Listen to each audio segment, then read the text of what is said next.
तर इकडे कल्याण बस स्टॉपवर सुद्धा प्रवाशांची आता मोठी गर्दी झालेली आहे। मध्य रेल्वेचा 3 दिवसांचा जम्बो ब्लॉक जो आहे तो सुरू झालेला आहे आणि सुनील जाधव आमचे प्रतिनिधी आमच्या सोबत आहेत। अधिक माहिती त्यांच्याकडून जाणून घेणार आहोत। तर सुनील, मध्य रेल्वेचा 3 दिवसांचा जम्बो ब्लॉक, मात्र यामुळे प्रवाशांचे हाल होताना आपण पाहतोय। बसेस एक्स्ट्रा सोडण्यात आलेल्या आहेत, मात्र तरी सुद्धा प्रवाशांची गर्दी आपण या ठिकाणी पाहतोय।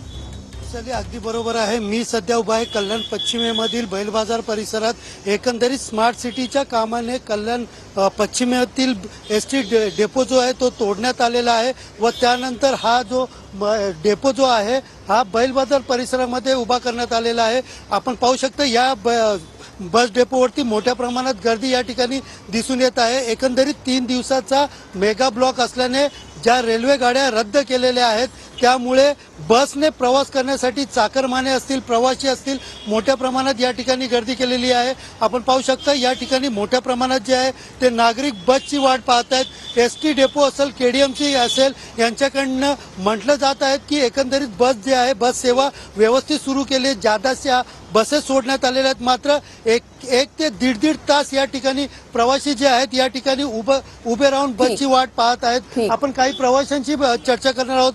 तुम्ही कुठे जाणार आहात आणि कधी आलेले आहात? किती वेळ झाले बसची वाट बघताय? अर्धा तास झालाय। पल्लव सिटीला जायचंय मला, एक्सपिरिया मॉल मध्ये। अर्धा तास झालाय, बस वगैरे नाहीये तिथे। काका, तुम्ही कुठे जायला निघाले आणि बसची काय व्यवस्था आहे?